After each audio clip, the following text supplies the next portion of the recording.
We are live. It is Friday. I know it's been a minute.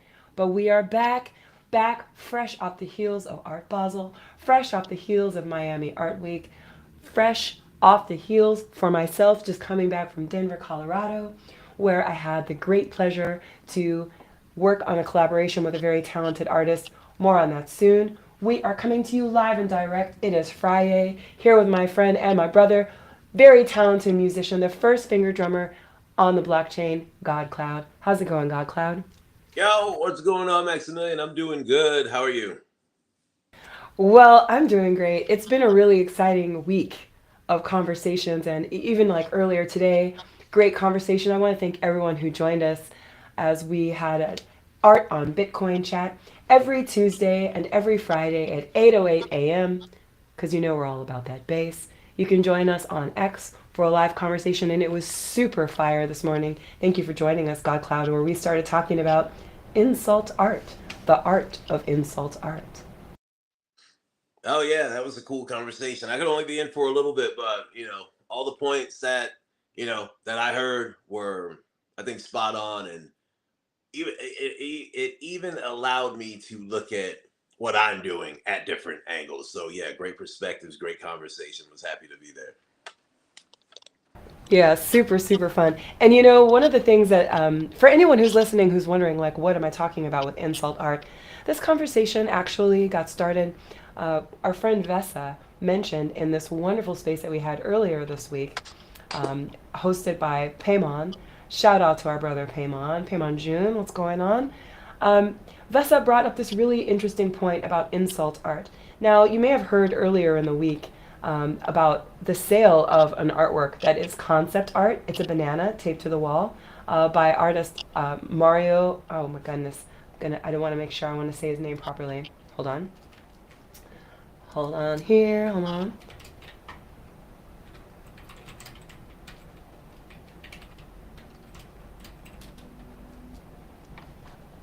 Okay. Maurizio Catalan. I was missing a few syllables there. Maurizio Catalan. So this is the artist who made this famous banana artwork, and it sold and resold, and everyone's been talking about it for so many reasons. But this is a great example of what we were calling insult art, where it's like outside the realm of what's considered art.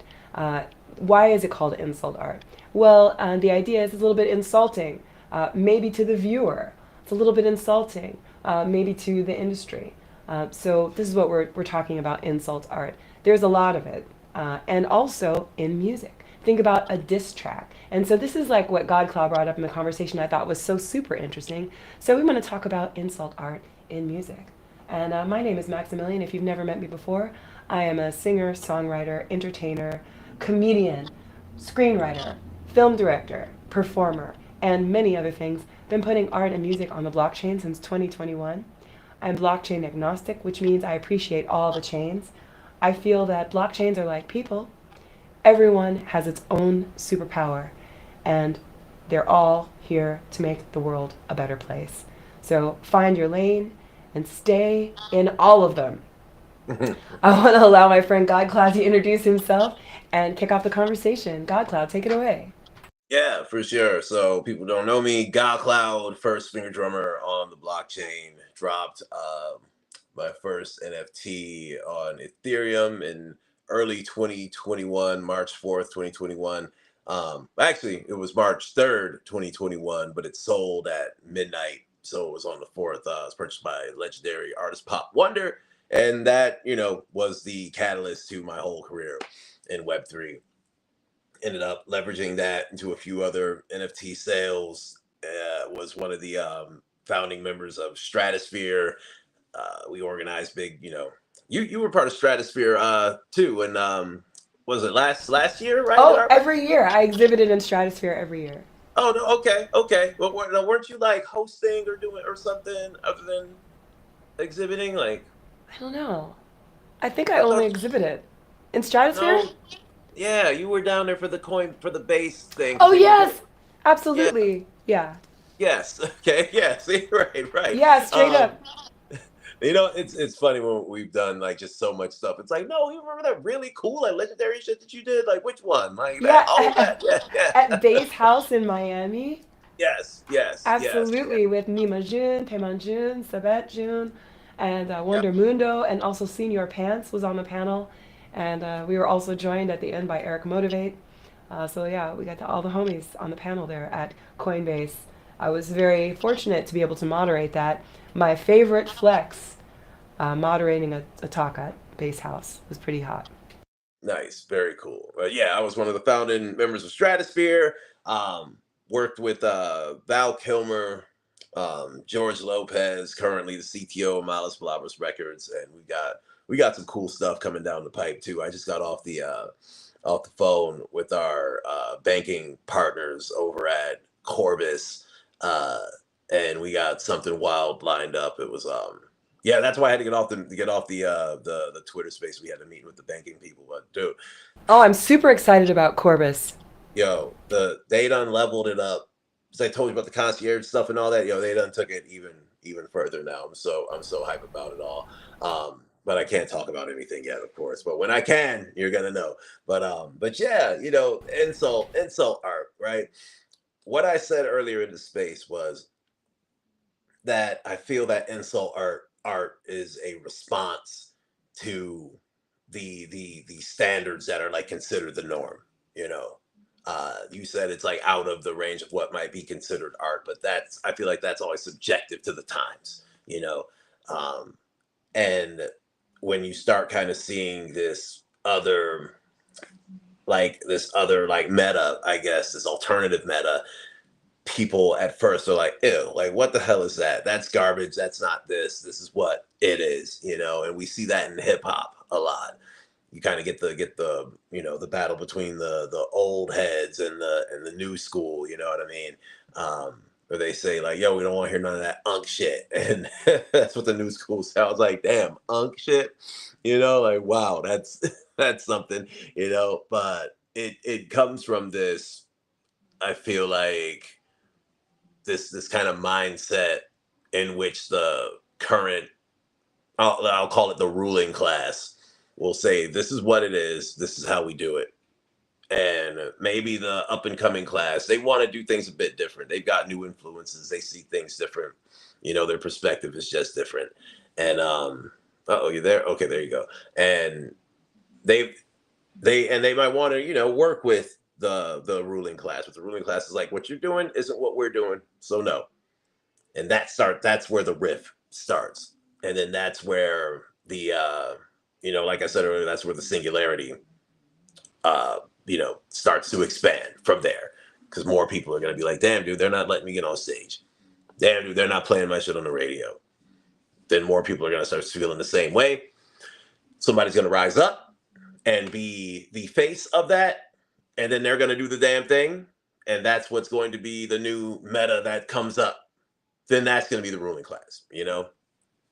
And what I just described is what we saw over the past few years with what people called mumble rap. People were like, well, rap is supposed to be the super lyrical thing, da da da da. But then you had, like Lil Uzi come around. You had, like Pump, and, Lil Xan, and all all these other cats come around, and they might not be seen as these great lyricists and whatnot, but you can't deny that they're not doing numbers. You can't deny that they're not moving the culture. And if you kind of look at their stuff and not hold it to the previous standard, it's dope. Like damn, like okay, I can vibe to this. I see where they're coming from with this. So You just said something. I want to just take a couple steps back real quick. You said yeah, holding it to the previous standard of what, like lyricism or what? Because is that what you mean when you say the previous standard? Previous standard of what? yeah. So like the previous standards of the ruling class. So like with old rap, it was you have to. Old rap. Yeah, Busta Rhymes. Busta Rhymes. They working out. I better be careful now. yeah, I don't want no more beef with Busta Rhymes. I don't You want. know what? Yeah, Every time I see him, he's got more and more muscles. I'm like, bro, right. I done had a couple run-ins with Busta already. I'm not trying to have a third one. yo. For real? Oh my god. You know, I did that movie Higher Learning with Busta Rhymes. We were both children. We were both actual children No doing a movie shit. together. I got much love for Busta Rhymes. Yeah, you know, when I was, I think that was one of the jobs that I had to like ditch school to go do that film. Like, yeah. Anyway, sorry, but Nice. Did I ever tell you the story about how he like looked at me like he wanted to kill me that one time? no, No. this might.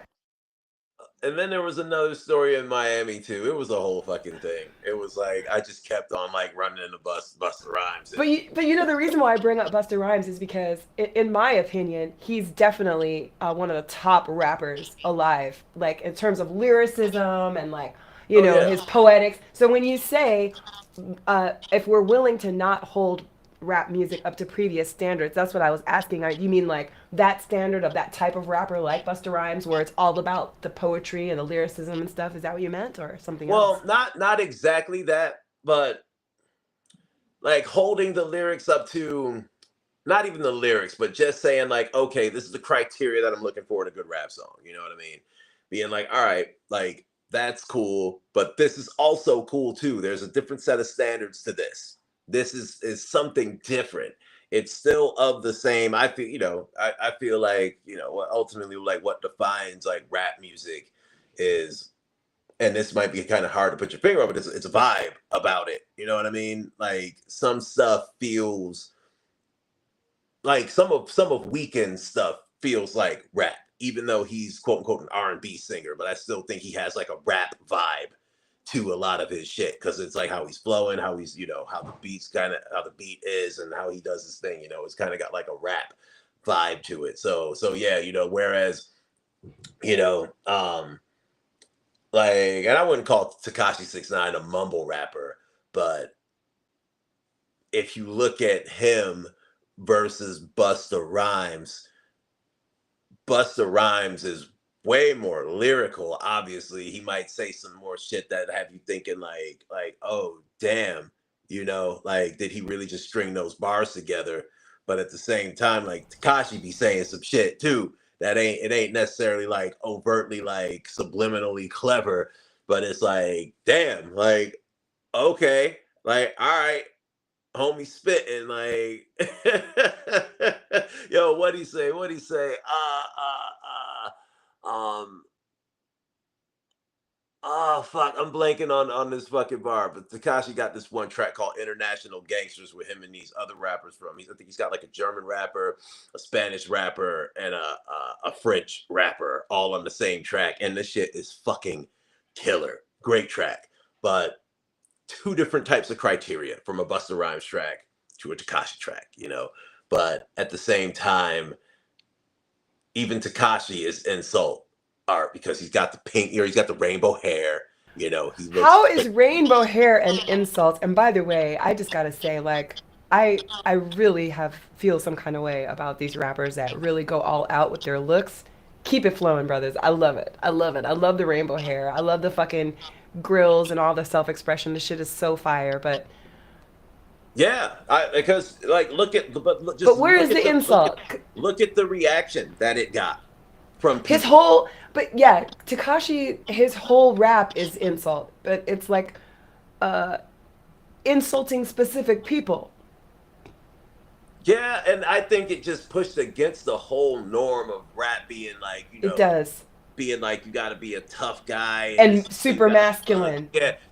and super masculine and everything, and him coming out with my favorite thing about Takashi back then, because I was kind of like in a similar like I guess environment that he was in, like Come this. from the streets. Yeah, Hard. yeah, like Hard. this dude's Super really hard. in the fucking streets, rainbow hair, daring motherfuckers to fuck with him, And what in one of his interviews, he was like, "I thought rap was real." He's like, "I thought that these dudes who were running around, saying gang and throwing up freaking signs and shit were like legit." He was like, "But I pulled a card and they be soft, so I do it again and do it again and do it again." And I'm like, "Damn!" And everybody was so fucking mad at him like, oh, this little rainbow hair, da da da da da, this or that. And I'm like, but yo, I dare you run up on him. I dare you run up on him because he's really rolling around with them Billies. You know what I'm saying? Like them Yeah. dudes that he was rolling with weren't playing. And granted, they turned on each other in the end.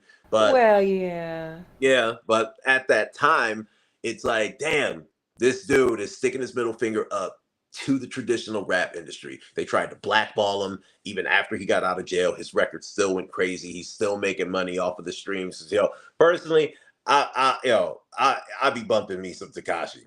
I fucking love that dude's tracks, Like his shit go fucking hard.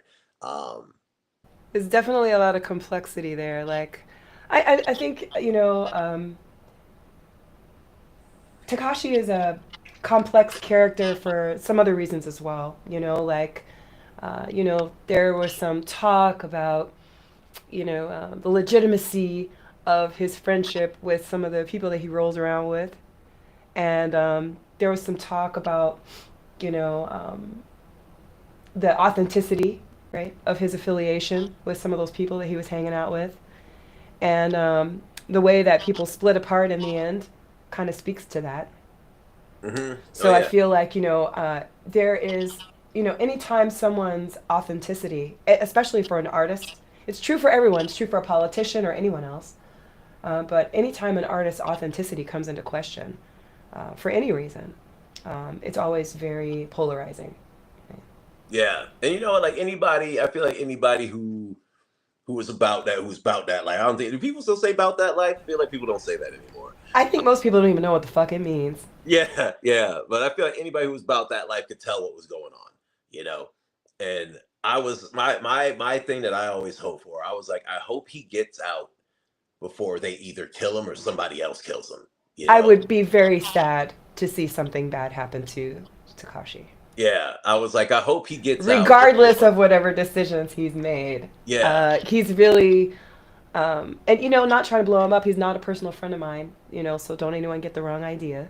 But anyone who comes from such difficult circumstances, who finds a way to stand out and authentically be themselves in any way, shape, or form, deserves to be supported and helped along until they figure shit out. So, you know what I'm saying?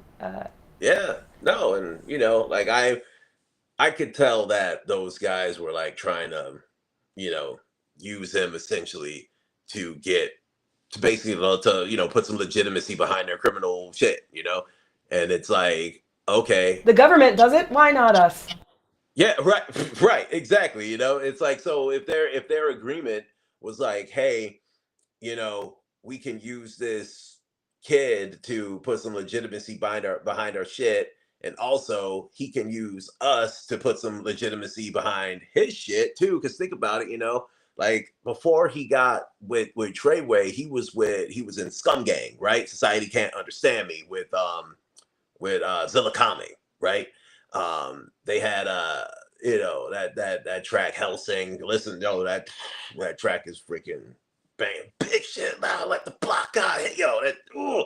But that shit, so Woo! that's what he's doing I'm before. about to go on a music listening expedition. I need the playlist. Give me that Yo, playlist, GodCloud. I'll send you some Takashi gems. But Oh, but yeah, okay, okay. after he stopped working with Kame, right? He got in with Treyway, right?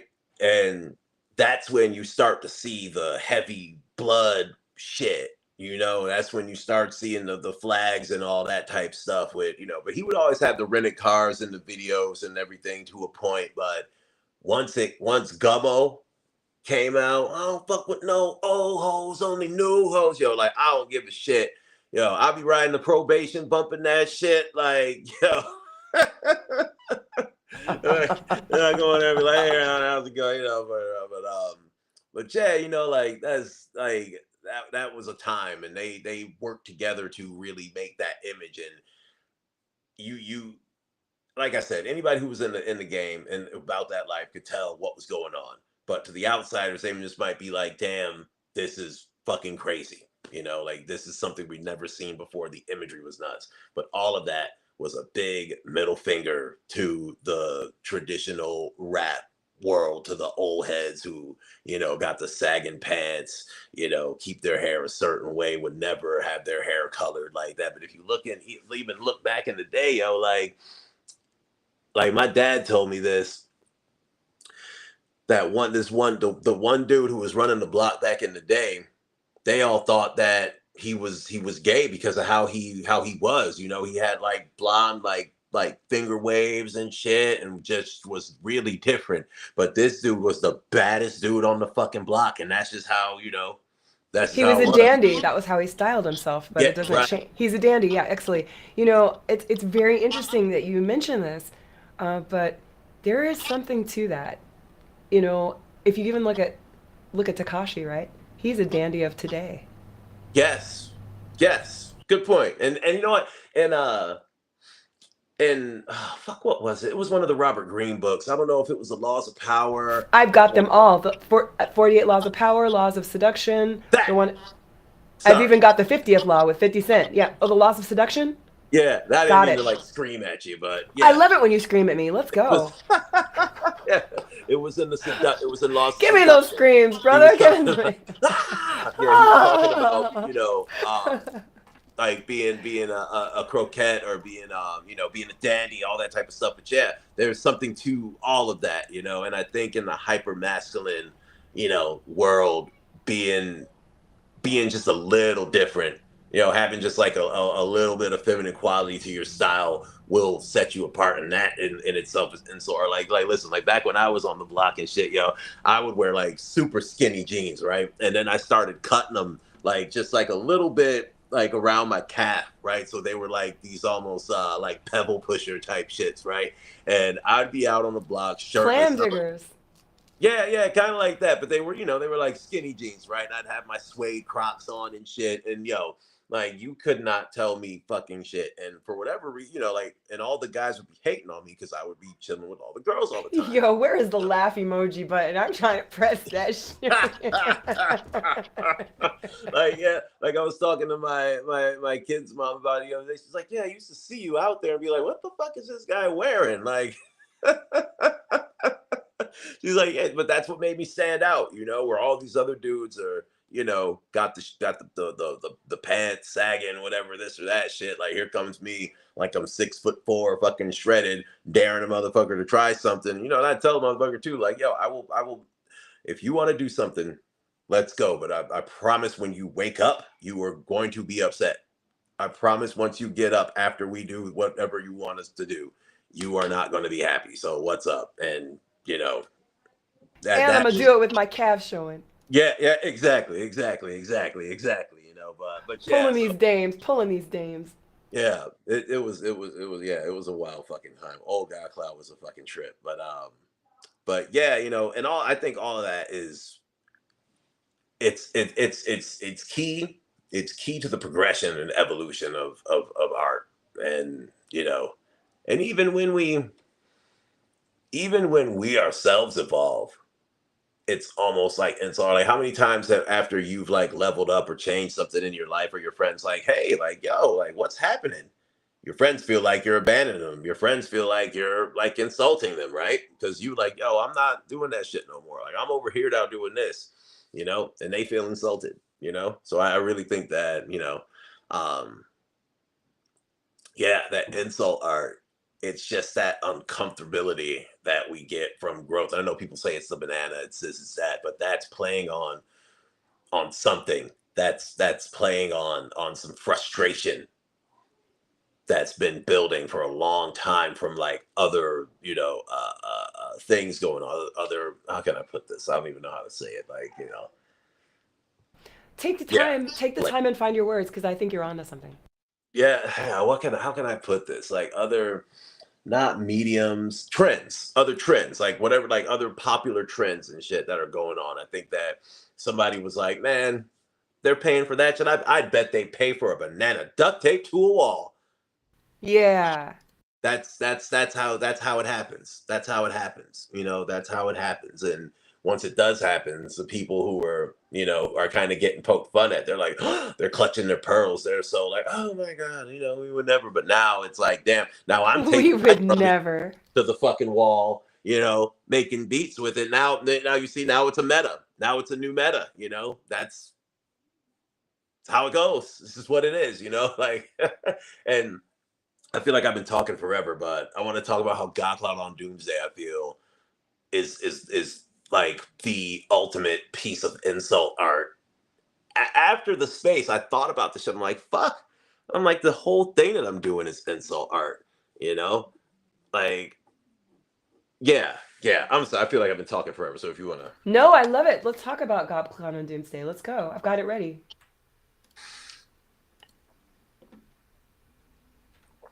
uh, I had to hit the water.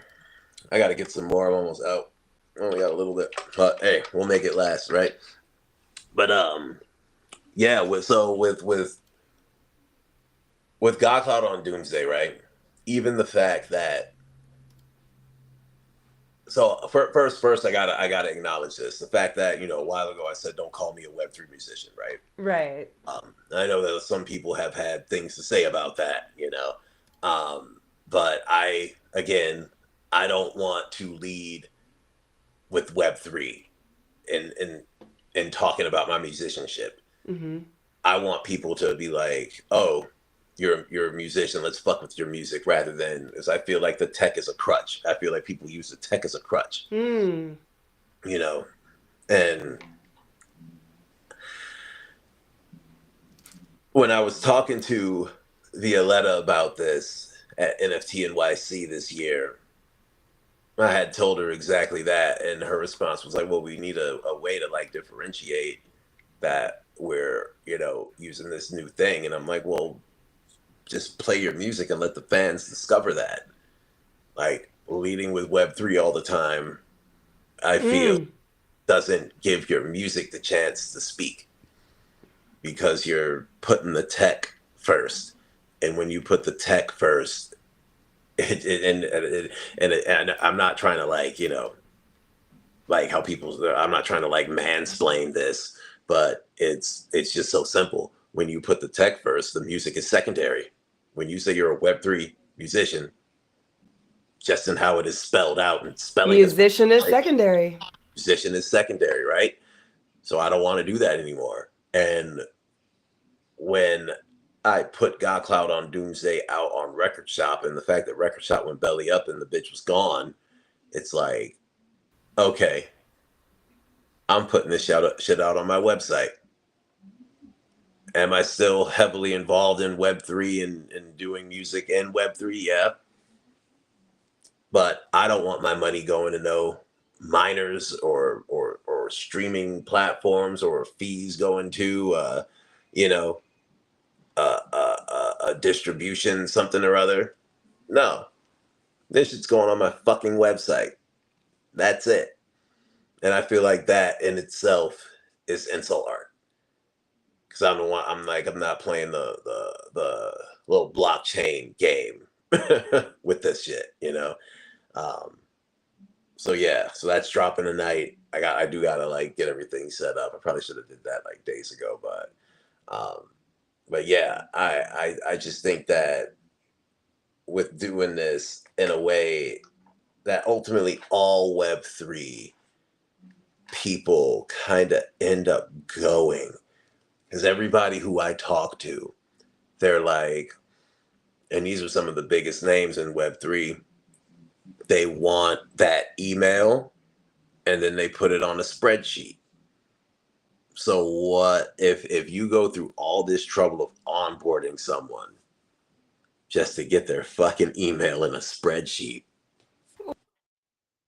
Hold on a second now. Hold on a second. Uh, First of all, everyone, I do want your email address, okay? Maximilian doesn't Maximilian doesn't spam, all right? I'm only going to send you stuff that I think you'll personally like, all right? I do want your email address, so don't get it twisted, all right? But for me, the blockchain shit is not actually about the email address; it's about the wallet address for me, and I'll tell you why. Because with email, someone has to open the email in order to get whatever presents and goodies I'm trying to send, right? Now, I know email has, like, in terms of all the different ways that we can market to people, this is really ultimately about marketing, right? It's about how to capture the attention of the people that you're trying to reach, right? Email is one of those ways. But also, for me, because it is complicated to set up a drop, If all we're trying to get is an email address and all we're trying to deliver is music, it's extra complicated to do it in a blockchain way. For sure. There's no question about that. But for me, it's about the blockchain wallet address because now I can give you things. And I know some people are like, well, bitch, you can give it to us in the email too. No, it's different because in the email, it's like a present that's wrapped up and you've got to unwrap it to see what it is. But with the blockchain wallet, it's like I'm handing you a gift that you can see. Like you can see what's in this glass. Now, it might be vodka, might be water, right?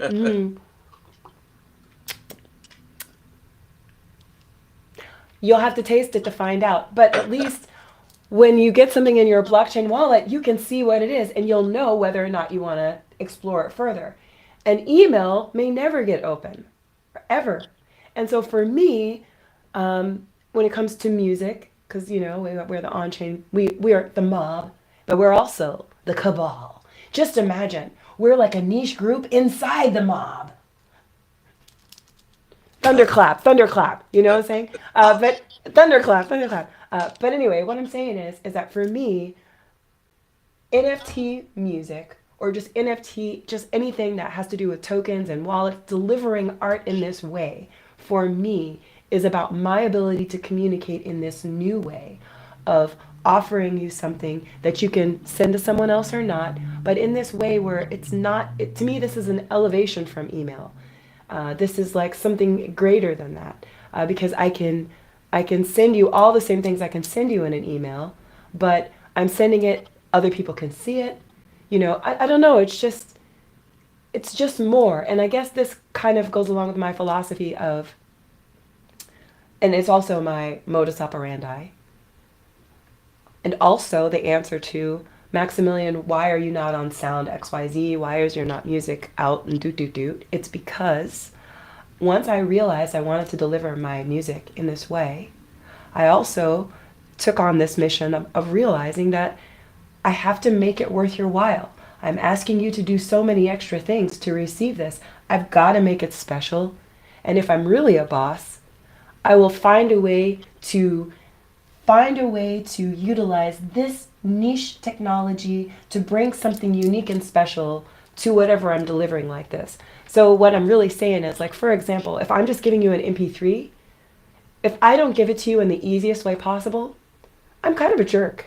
You know what I'm saying? If I really love you as a musician, I want to make it as easy as possible for you to get this thing, right? Without hurting myself, right? People have already streamlined an easy way for you to enjoy music. There's so many options already. For me to ask you to create this new wallet, learn about crypto security and all the things that you have to do just to get some music that I could deliver to you in a very easy way, I'm already not being good to you. I already don't deserve your money. So that's not what I'm doing. And no judgment, no shade or shame on anyone who sees it a different way. I said it, philosophy, you know. But this is where I'm coming from. And so for me, like I'm totally on the same page with you, GodCloud. And I totally get why you want people to go to your website and be able to just click a button and use their debit card, their credit card, their whatever, and just get the music like that because your mission in this instance is to deliver that music. And there is not a reason why that has to be complicated. No, yeah, absolutely not. I just said no, yeah, but I agree with you. Uh, and even to the point of just supporting, people don't want to support it. Well, like if I'm buying your stuff, I want it to go to, I want the money to go to Maximilian, like for you to do with that what you need to do. um I don't want to, and this and me personally, I don't I don't want to have to pay the miners X amount of money. I don't want to have to grant their own. What's that? I'm just sorry. I'm just like, I'm remembering those times when I went to mint like a song or something, and the gas fees were way higher than the money that I was giving to the artist. It really made me feel not good. And I know Right. that sounds, but it No. bothered me. Yeah, and that was something too that I never understood, because it's like we're raging about Spotify. Oh, they're taking so much from the artist. It's like, but this financial instrument that you're saying is supposed to set us free is breaking the customer's fucking bank, yo. Like I remember when I sold that video of me getting arrested, people were like, it was a race to see who could get it when the gas was the best, you know? People were like, yo, the gas is crazy right now. They were and I tried to price it at like a moderate price. I priced it like $80. I'm like, yo, $80. So I'm thinking But like, the okay, gas was like $1,000. right. The gas made the thing like 200 something dollars or something stupid, and I'm like, what is this? I'm like, what is going on here, And yeah, so I was Crypto like, is a scam, dude. That's what's it, not. yeah, no, seriously though. Well, yeah, that's why I'm like, yo, I'm about to put GodCloud on Doomsday, which to me is my most honest work that I've ever put out. Because I'll tell you, like my first rap record that I put out, like my dad was in my ear on that one. The second one that I put out, I had like the internet in my ear when I put that one out. Because I'm like, thinking like, well, everybody thinks that. Because even at that time, I was doing a lot of like community cleanup shit, and was a pillar in the community. Yeah, but I was like I was living like a double, triple life at times, and like it just, that shit just broke me, I was like, I can't be all these fucking people. Like I am like I would go to I'd go to like schools and like talk to the kids, be like, yeah, you guys can do whatever you want. You guys are the future, you know what I mean? But then at the same time, I'd be out at night like doing some like wild shit, you know what I mean? And I'm like, fuck, man, like this just like duality, triple life shit that I'm living is wearing on me. But that's what the record, so my first record, Anti Rapper, that was me trying to, ultimately like be my dad 2.0. The next record that I Wait a did, minute. Hold on now. Hold on. Tell us what's about, up? about who. Tell us about your dad, because some people might not know that your dad is a musician. Oh yeah, so my dad, he's musician. He worked with, when they were up here at the time, he was in the studio with Jodeci and all of them, I back. didn't know your dad worked with Jodeci. Boy, Yeah, when they were stop. at Dejalon, which ironically, the restaurant that I worked at, that I like kind of cut my teeth in, was right next to that building. Somebody ended up buying the studio and turned it into a house. But yeah, at Dejalon Studios, he was there working with them, like doing some drum programming, playing bass and whatever. Uh, and yeah, they're, young Missy, Timbaland, Genuine, the group Playa. I don't know if people remember Playa. They had damn, I'm drawing blanks on the names, but I know that the one guy, Static, is the dude who wrote Lollipop for Lil Wayne. He made the beat for Lil Wayne. But like even when Lollipop dropped and got, did big numbers, my dad, we were all kicking, talking shit. My dad's like, dude, like I can call homie right now. He's like, I'll call him right now and tell him congrats. He's like, boop, boop, boop. He's like, yo, man, heard the track, congrats on it. He's like, oh yeah, thanks. That. So, you know, my dad was always telling me like, yo, this is what you need to do. You need to like do like this, like blah blah blah. And I'm like, okay, all right. And he had some of his music buddies coming around, like his A&R buddies and shit coming around. And I'm like really trying to do stuff to get like a placement, to get on, to do whatever, you know what I mean? And that's what that first GodCloud record was that I dropped in like 2010, or I think it came out in 2011, but it was called The Anti-Rapper, But and I called it that because lyrically I was doing some different shit and bringing some different elements in that you would see start to develop later, that would be like, full force in GodCloud on Doomsday. Like I was like screaming on the record, like in little pockets. I was bringing some rock flavor to it, but in little pockets. I made a beat that didn't really have drums to it, just doing different. Like I made a whole beat with my 8 string guitar, which was pretty interesting. But for the most part, it wasn't. It was still like I was trying to be 80% my dad and 20% GodCloud, on that record. And I've never said this. I never even talked about this record really before like this anywhere. So this is exclusive right now. And then I dropped another EP called Cock Diesel Jesus, which that's a long story, but I hope so. yeah, well, it's not even a long story. I'll just tell it right here. My one buddy, one of my old drummers, he would wear two necklaces, right? He would have this like eagle, and he also had this cross. And one day, the eagle necklace got kind of caught up on the cross, and it looked like a regular cross, but like one of the I don't know, the arms of it, I guess, was like super big because it was the eagle. But I didn't, it was like kind of dark, and I'm like, dude, like, what the fuck kind of cock diesel Jesus necklace you got? And everybody starts cracking up, and he was like, "What the hell did you even just say?" And I'm like, "I don't know." I'm like, "But that shit's funny." And I'm like, "Let's remember that." So it was like an inside joke with my band at the time. We'd always just be like, we just like be like, "Yo, Cock Diesel Jesus," and I was like, "Fuck it, this record's gonna be called Cock Diesel Jesus." And that record was like, I felt me like kind of being just like, "Fuck it, like this is what I'm gonna do. This is a GodCloud This record." is the vibe of the insult art. Yeah, yeah. I'm like, this is it right here. But again, still lyrically, I'm still trying to like appease my internet crew, because I was in this crew that was like a worldwide crew. We were called the Stone Poets, and we were like, like kind of like woke, like anti-establishment, like Excuse me, sir. When you yeah. use this word woke, what do you I'm mean? I'm not using it like black woke. I'm talking about like what would be considered woke. Like Black woke? yeah, Eh? yeah. What All do you right, mean? now I gotta explain. All right, all right, Yes, all right. yes, you do. Because now Okay.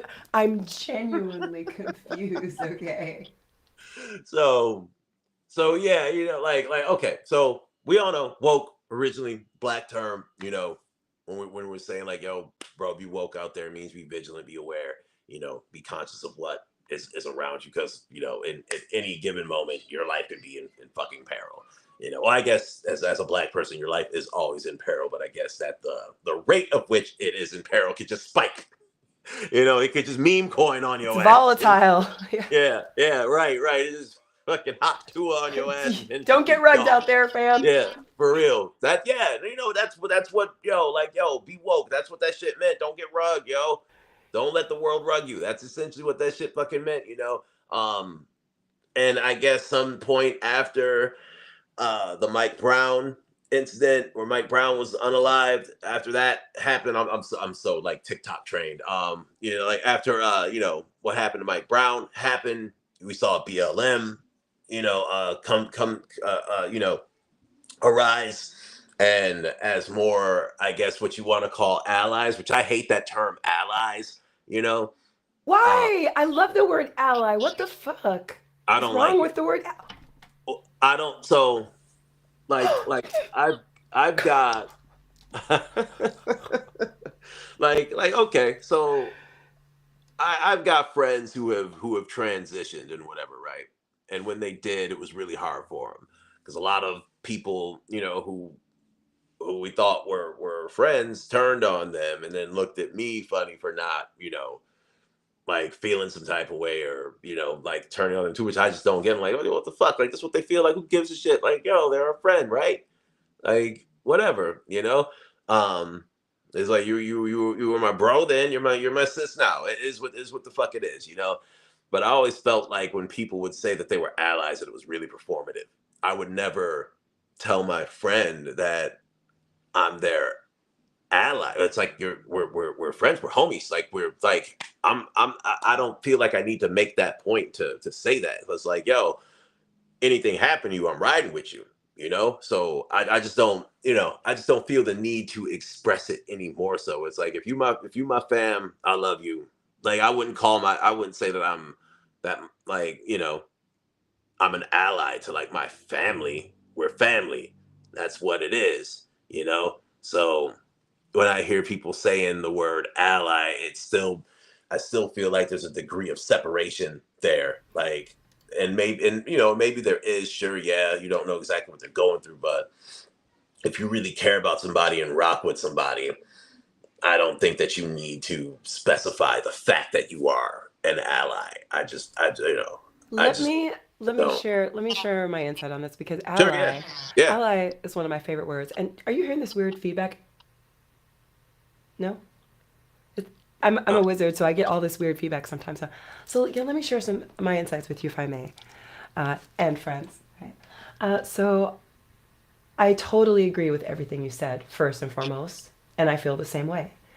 I feel like the word ally is perfect for when you align with someone without first a personal relationship, right? So, like, for example, a person who feels an alignment because of a cause where they feel an alignment with everyone who's in service of that cause.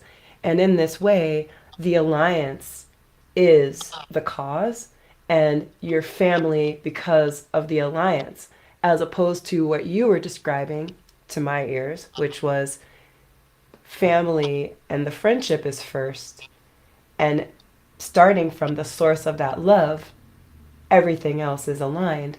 And I just feel like alliance is the opposite of that, where you're letting somebody know, hey, I know you're a complete stranger, but I will beat the shit out of that guy if he fucks with you. Because you and I agree on this thing over here, which really matters a lot to me. And so to me, that's an alliance where it transcends any personal relationship, and it's a highly conceptual kind of bonding that people share. So that's okay. my take on it. Okay, I can rock with that. I can rock with that. That makes sense too. Yeah, I appreciate that. I think like my whole thing is like I've seen, you know, like the reason why I feel the way I feel about the issues that I feel the way I feel about. Does that make sense? Does that math? Is because of people who, like I said, the people who I love, people who I care about. I'm like, damn, if you're going through that, then other people will have to be going through this too. So I respect their plight due to my proximity to you, you know.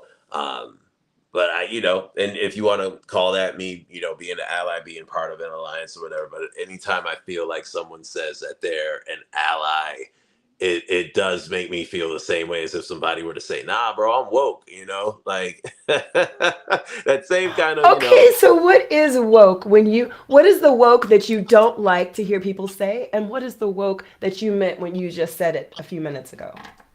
So the woke that I said a few minutes ago was like kind of like a tongue in cheek, me saying about talking about the woke that I don't necessarily. So okay, so I feel that the term woke got hijacked, got appropriated, from our culture essentially, and now it just means, it means anything that the conservatives don't like.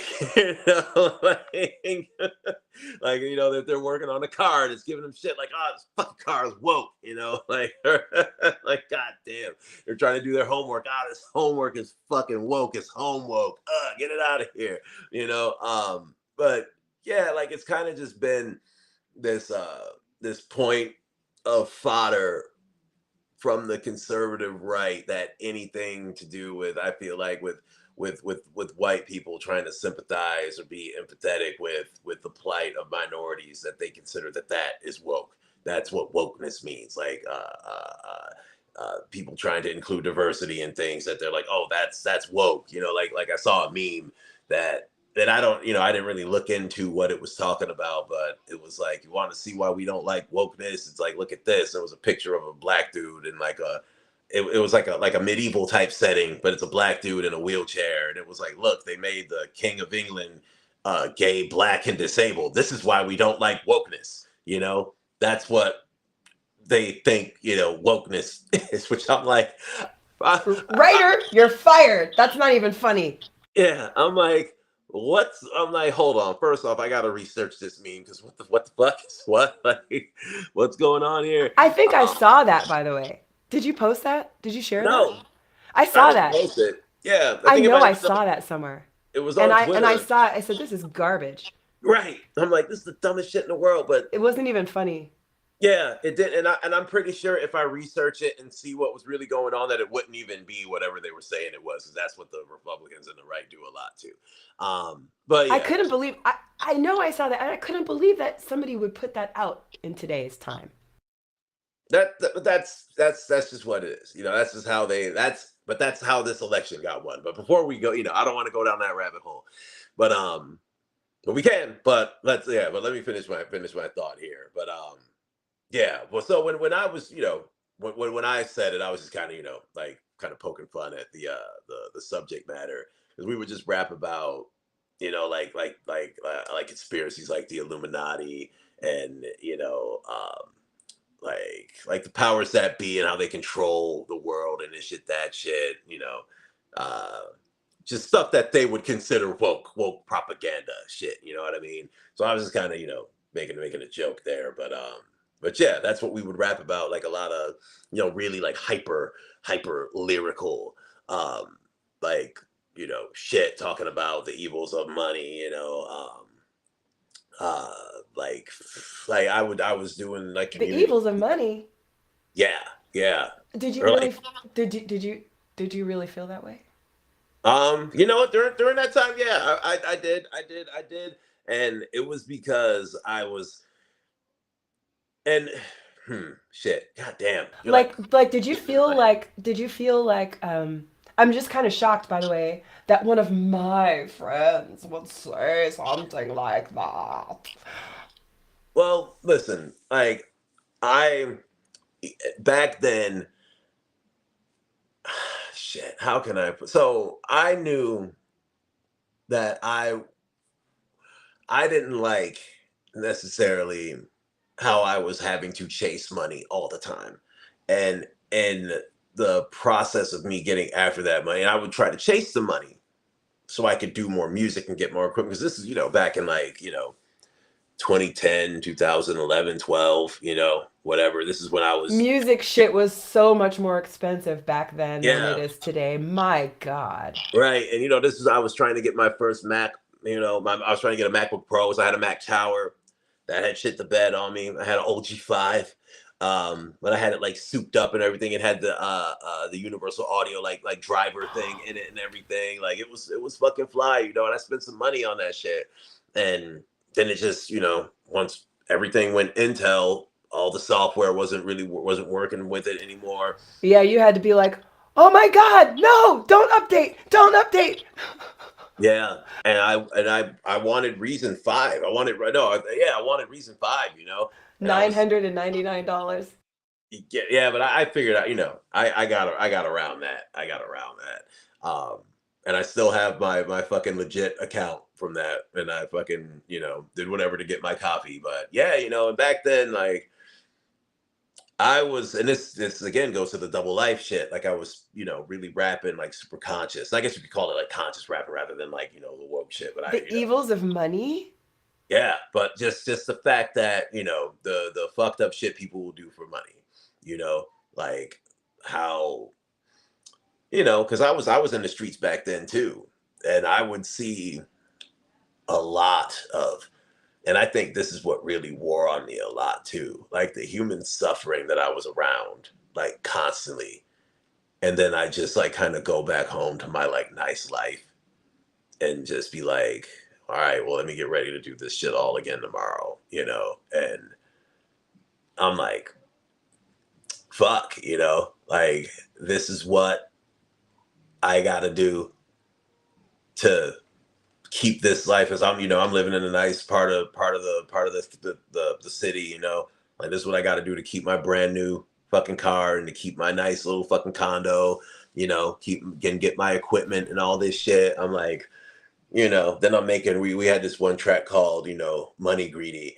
And uh uh uh what did I say? I said money, money, greedy, greedy. If I ruled the world, wouldn't be no needy. I'd abolish money and see where that greed seed currency breeds would be. Just shit like that. Like that's like a bar from back then. I had to dig that shit the fuck out of my head right now. Damn. But like that's like we were rapping about like shit like that, and I did feel, like fuck, like I You like felt that money, though, not people, was the problem? well, I mean, it's not necessarily Because I never seen a dollar cut anyone. People do yeah, that. sure. I And just think it's interesting this concept of money being the problem itself, as opposed to you know, what choices people are making to get those dollars. It's just so Yeah. interesting No, from and the God that's Cloud that I know today. So that's why I'm yeah. like, Right. No, but yeah, I've changed a lot. Like I've changed philosophy a lot, especially since then. But back then, I really did just, I think it was just like I said, the human suffering that I'm seeing that's like propping me up. And you're right, like it's the choices that we make and whatnot. But I still think it's these objects that put us in a certain state. Because you said you never seen money hurt anybody. You never seen like a brick of cocaine hurt anybody either. well, All I you thought have was, seen a brick of cocaine hurt someone. but by But the just sitting there, hand was holding it, was using it as a sledgehammer. It was the right. see that's but right. So it's when you introduce these things into or to a human or put it say, hey, this is the function of the parameter of this, and that gets your fucking wheels turning. It's like, damn, but what can I do with that? Oh, this money? Hmm. How do I get more of this? Oh, I can do that or do that. Oh shit. Well, what if okay. It gets your fucking wheels turning. And it could be money, it could be rocks, it could be any fucking thing that is of value, you know? So But why is it that any incentive has in this story, this conversation, right? Why is it that some high incentive suddenly makes it the conversation not go like, oh, what could I do to get more of this? And the answer is like, something where another person's harmed, right? Why does the conversation then go, well, I don't want to do that. What else could I do? Dot, dot, dot. well, You know what I mean? Why is it that people go, oh, well, because they wanted it? Well, I want shit too. And, well, but like, yes, I could cut you and take it, but I could also do these other 67,000 other things and get that thing. So I just think it's interesting. Why is it that when it comes to a person's willingness to do something which they say is against their ideals, why is it suddenly they get a pass when it's a lot of money? Don't you think that's odd? yeah, and like when I was saying what I was saying, like I wasn't saying that it would be like you do something, bad, do something good. It was just saying like, oh, like what more can I do to get this? But I think what might make it, make people do the bad thing behind it is because the resource might be finite. There might not be a lot of it. And when that is a situation, it's like shit. Like I can even remember when I was working in the kitchens, like hours were finite, even though that, you could kind of say that hours are money, but, it's like when I would come in to get on my shift, I'm like, yo, bro, get the hell out of here so I can clock in. But they're trying to, well, hold on. And it's like, okay, man, like, keep fucking around. I'm a clock in too. And now it's gonna be some shit with the freaking with the management or whatever the fuck or with the bosses because now it's taken to it, it's escalated to another level. You know what I mean? So yeah, I think that when resources are finite, it's that what is it? What do they say? That reptile brain that's like shit. Well, we gotta it's that scarcity mindset where it's like, damn, well, I need more. Like shit, like I will fucking bump a motherfucker to keep to keep mine and to get theirs too. So now I got enough, and at the same time, after I bought this motherfucker, they're probably not going to be coming back to try to get it. You know what I mean? So yeah, but and not to riff on the on that stuff too much because I was going to was trying to tell a longer story here, or I guess it would be a shorter story, but we went on a nice tangent here. I Um, had to ask though because you really no, yeah, surprised me, and I was just like, here we are in crypto. I know you all about those dollars, and you definitely have such a different, like 180 degree yeah, different. I've So I changed. had to ask you about it. No, yeah, I've changed a lot, yo, and I think like back then, I don't want to say I was naive, but it, Idealistic, what's that? idealistic. Yeah, I guess you could say that. I don't. Yeah, I guess you could say I was idealistic, but then at one point I kind of just started focusing more. So I really go through these bouts where I'm like really generous, really trying to help everybody, and then I'm like, no, like no, then I'm like super selfish, and it kind of goes in cycles. And I think you can like really hear it in my music too. So with with Cock Diesel Jesus, that was in that era. And then the next record, rap record that I did was called Hard, and that was I guess in another, or still like kind of me coming out of that era where I was starting to kind of reveal the life that I was like hiding from a lot of people. It was like popping up in little like glimpses and shit, but I would still kind of talk about the the like conspiracy theory type shit, like anti-Illuminati shit, like anti, like, government type stuff, whatever. Anti-Illuminati. Yeah, yeah. Like, yeah, yeah. Like I think in one thing I said, you see the eye on the pyramid, all right. And I can rid these people of these demons on the fly. Politics don't mix with spirit. That's why these people gotta lie to make you work to get their paper, then they make you buy their shit. Just talking shit about like capitalism and all that type of stuff, you know. But uh at the same time, I would still fucking say, what's some ignorant shit that I fucking said in that record?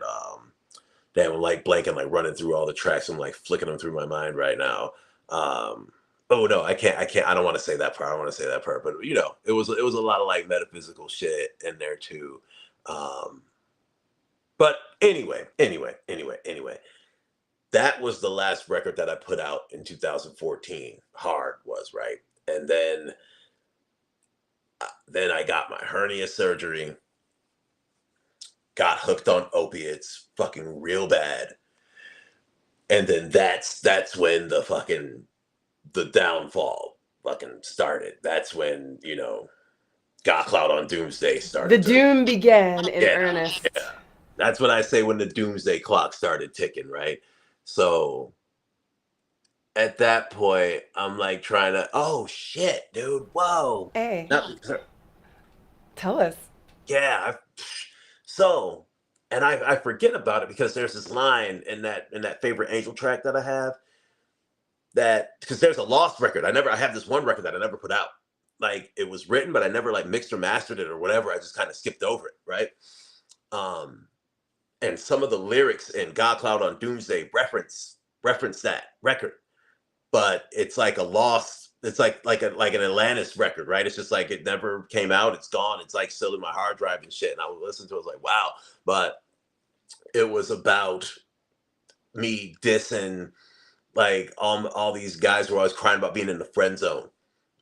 Like I would hate these dudes who would be like, dude, I'm the perfect guy. Like, why doesn't she like me? Why would Listen, you perfect know guy like what? You know friend what? zone? I got friend zoned. It fucking sucks, bro.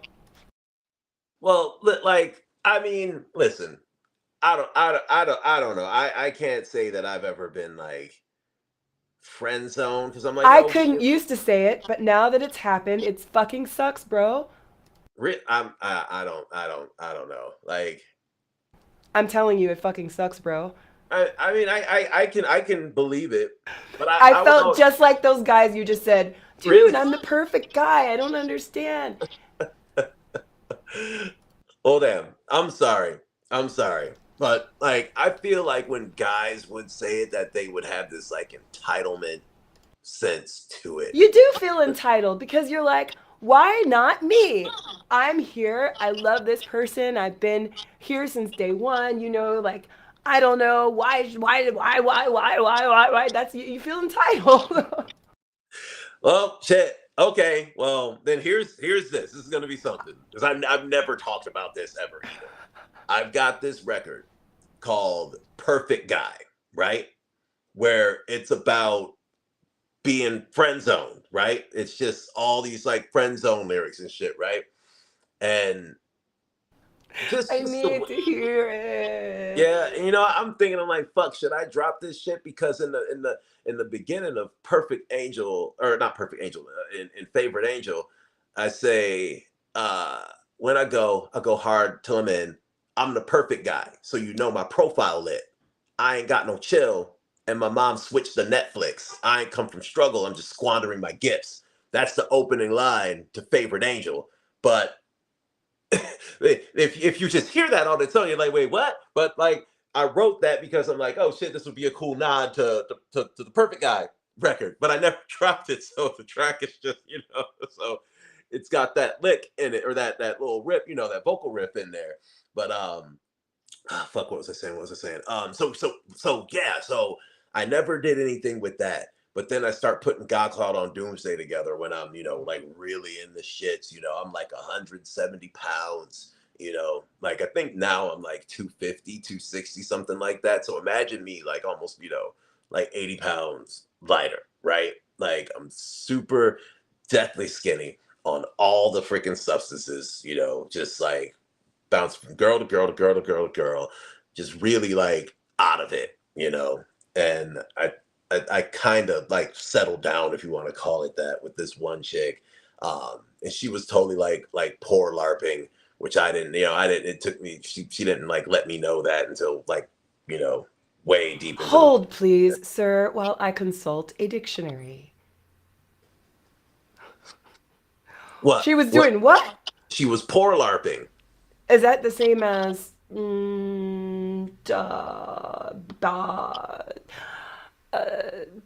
dating beneath your social class for kicks? Yes, yes, yes, yes, yes, yes, absolutely. Poor LARPing. Yeah, because I'm like, you know, That sounds hilarious, bro. I'm Oh my like paying god. for everything and shit, being like, no, I got it. And then she's like, listen, we got to have a talk. I'm like, what? And she's like, my mom pays for everything. She's like, I got this credit card, no spending limit. This is the card to get the cash off of. She's like, this is how I'm, this is how I'm living. And I'm like, what? And she's like, yeah. I'm like, okay. And she's like, yeah, so it's like, you don't have to pay for anything. It's like, and whatever you want, let me know. And like, these are the cards, you know. I had like an allowance and She everything. must have really liked you, GodCloud. Yeah, no, yeah, yeah, yeah, yeah, yeah, yeah, yeah, yeah, yeah. Giving you that sugar. Yeah, it was, and like shit. Um, but yeah, it was good and bad because, I had my habits and everything. And she indulged them, you know what I mean? Like, but at the same time, like I felt bad for her because she was like, a lot younger than I was too, and um, not like bad, like I'm not a creep. Obviously, of course Yeah, not, bro. yeah, yeah, yeah, yeah. But it was really like a lot of stress on our relationship too because I was, like fucking wild. I'm like, hey, you want to like some of the other homegirls want to hang out, you want to hang out with them too. And she's like, oh yeah, sure, and then we're doing our thing or whatever. And then all that shit would just spiral. It was just a lot. Just a lot of sex, a lot of drugs, a lot of fucking, just everything. It was just a lot. It was really fucking intense. But that's what I wrote GodCloud on Doomsday throughout all that. Like I'd be at my computer, like making the beats, like nod now, then bumping back to get back on it. And I'm like, okay, cool. So this record was like unfiltered me. This was like really like what I was doing. I didn't have my dad in my ears. I hadn't talked to him in years at that point. Really wasn't talking to anybody too much online because I was just in my own shell. It was just me going from the block to get my supplies, coming back to the spot. And I put those videos out. I don't know if you've seen the videos of me talking about and riding around and all that shit, showing I showed the old apartment and everything that I wrote GodCloud on Doomsday in. Um, and I, Yes. yeah, yeah. So, you know, that this record, GodCloud on Doomsday, is like unfiltered me, and I wrote it from 2017 to 18, I'll say. And then I cheated on her, and then she cheated on me for revenge, and then I fucking fell apart. Because I'm like, oh my god, like how could you cheat on me? She's like, you cheated on me, dummy. I'm like, Oh my god. but I can't take Oh. it. But when you did it, it hurts. Right. I'm like listening to You're Post so Malone. I funny. fall apart down to my core. Yo, I was fucked up. But, so the record was written, and then I was trying to go to the studio to mix and master it and shit, and then I get fucking arrested. So then I get arrested, and that fucking jammed everything up. So not until Web3 came around was I like, fuck, I got this record. Let's, see what happens with it. Go through all this shit with getting it on Record Shop and all that stuff, and then it's gone. And now I'm like, fuck it. This thing belongs on For GodCloud.org. for people that don't know, um, where did it go? Where did what go? The album. I don't know. The ether. Fucking so the platform Record Shop, which for all intents and purposes, I thought it was a great platform. It was like the NBA Top Shots of music. It was on Flow.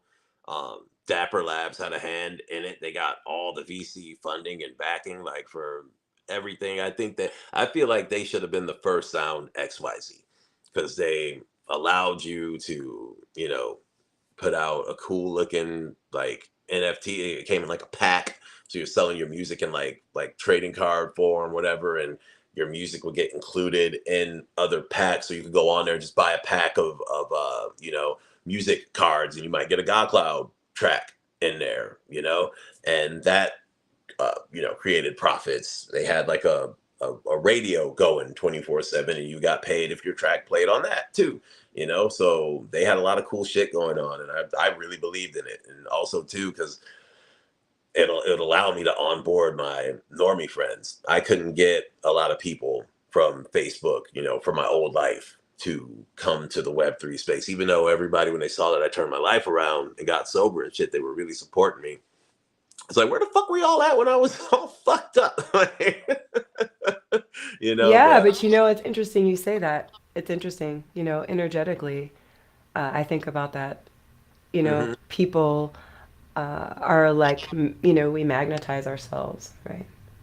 And I think that people move toward and away from us based not only on what vibrations we are offering, but what vibrations they are able to receive, right?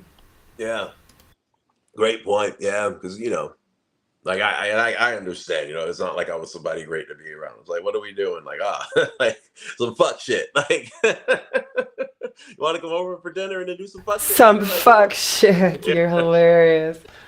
Yeah, for sure. yeah, like nothing good. And even in one of my another track that I made, like kind of in between all that, it was like a little like free flow track or whatever. Um, I said, I ain't up to nothing good. So if you don't hate your life, don't fuck with me. Like that shit was legit. You know what I mean? Like, yo, like we ain't doing nothing fucking cool over here. And there's another picture too of me and one of my homegirls, right? We're at a party. Um, and like we used to joke and say that we were garbage because we would just like ruin people's lives. Like literally, like people would hang out with us, and then they would like they'd like just be like fucked up. Like Gosh, after, I had an ex-boyfriend like that. Is yeah, You know what? It's awful right. to And be in the realm of a person who has decided to become a human tornado. yeah, yes, yeah, and that was us. And there's this picture of her holding this piece of paper over us, and it just says garbage. Oh my God. Oh, But yeah, damn. but we were so fucking bad, but so once I get straight, everybody support me, Web3, this or that, da da da da. I put out 300 free NFTs. I'm like, hey, come claim them. All you need is an email to claim these. And all 300 of them went.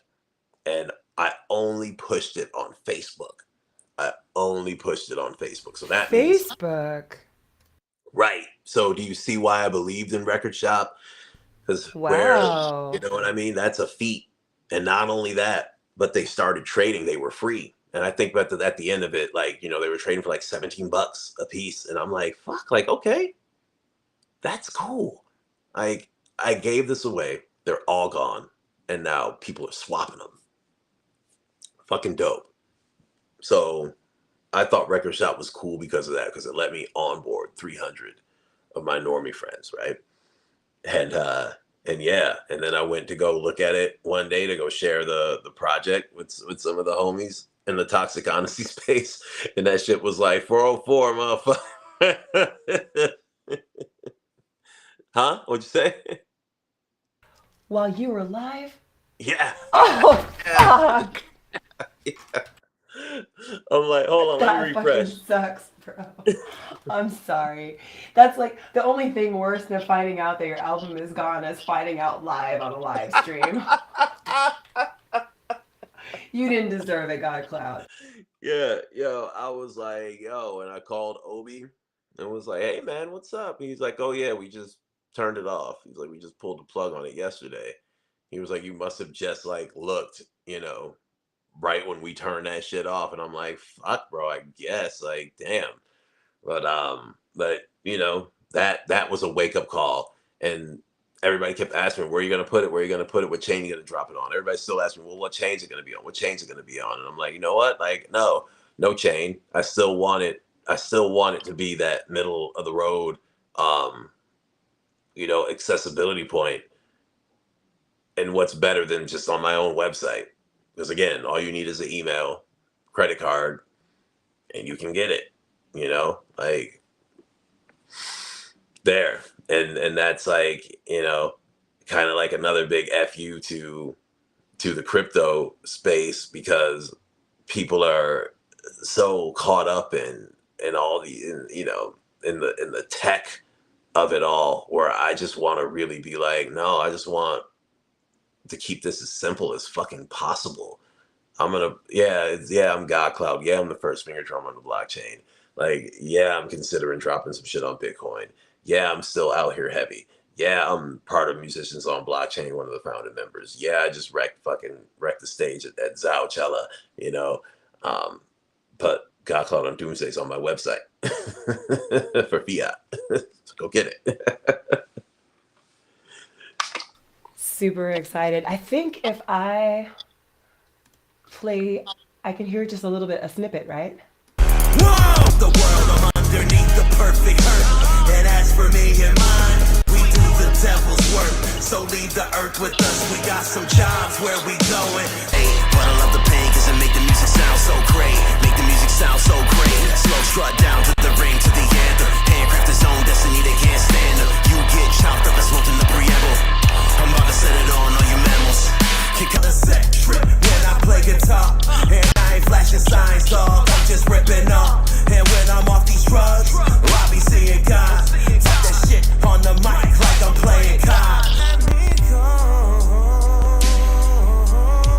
Cause you don't wanna end up like me, in the mud where the light can't reach. Time's up and the suffering is deep. Go to sleep and you'll never wake up like right. You don't wanna end up like me, or feel that fall.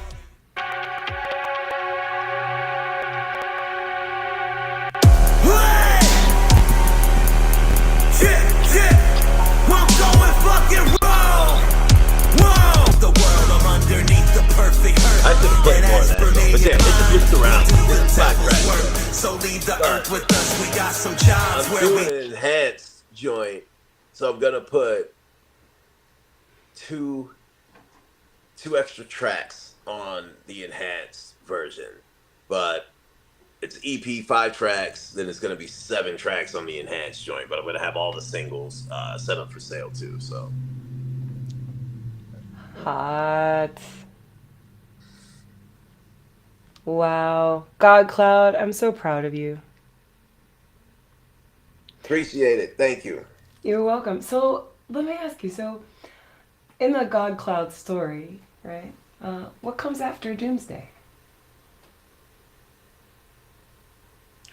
I don't know. I don't know. You know what? You know what? There Hmm? there is a set of five, but I don't. I guess I think it's kind of corny. I don't want to call it that. What's corny? What are you talking about? So hold on. So how I produce my songs, right, is I'll do like I'll call it whatever sessions, right? Okay. You know, it's like the whatever sessions, and these these tracks became the Lucifer sessions, right? But then after that came the Rebirth sessions. So in the how can I put this? Like in the backstory version of all of this, the Lucifer sessions begat Doomsday, right? So what am I going to call the Rebirth? The what what comes out of the Rebirth sessions? That's what I gotta. That's what I'm thinking next. Um, Rebirth. yeah, but I don't want to call it the Rebirth like record or something like that. You know what I mean? You're But you're saying what comes after the rebirth? or no, what comes out of the Rebirth? So Doomsday, GodCloud on Doomsday is what came from the Lucifer session. So Yeah. what I do, yeah, I'll make like 50 beats, right? And then I'll pick the top, five, the top eight, top 10, whatever, and then I'll make a record out of that. I do something like this. This is really Yeah, cool. right, Yeah. right, yeah. Yeah. So I feel Yeah. like that's how you get your best stuff. Absolutely, I do. Yeah. I've written this, yeah, the same song a million different ways, and Hmm. Right, totally, right, yes. yeah. So what I'm saying is what I have up on the docket next essentially is out of the Rebirth sessions. So if the Lucifer sessions begat Doomsday, then what will the Rebirth sessions be got? I want to know, yeah, what will be delivered. So, what I'm curious, what visually comes to mind? I have an answer, but I'm curious to know if I'm curious to know if anything visually comes to mind for you. I wonder if we are going to come up with the same answer. Oh, I'm getting a message. Yeah, visually, wow. Like I'm thinking about what it's going to be visually, and I honestly I don't have a concept in mind right now. May I share one or Yeah, no? sure. What's up? What do you got? Phoenix. Oh, sure, shit. Yeah, yeah, yeah. That could be something. Yeah, yeah. I'm thinking. Yeah. Like I've been, because that's the thing. Like I don't want to make it be that obvious. And even The phoenix like, it rises from the ash. yeah, right. But I think I want to do something where it's like, oh fuck, you know what? Hmm. I just got it. I think Tell everyone me. Tell us. because like okay, this is the like the obscurity of like how I want to like do it. Like the phoenix like rises from the ash, yeah, Hmm. Tell us. but like it wouldn't make sense without the ash because doomsday's one thing, Uh but then huh. to have the destruction because right now it's just I'm on doomsday, it's godcloud on doomsday, and I feel Hmm. like there's a multitude of things that happen on doomsday, and if you listen to the record you can kind of and there is an order to it which I'm going to specify on the Mm. website to listen to the tracks in a certain order because it shows the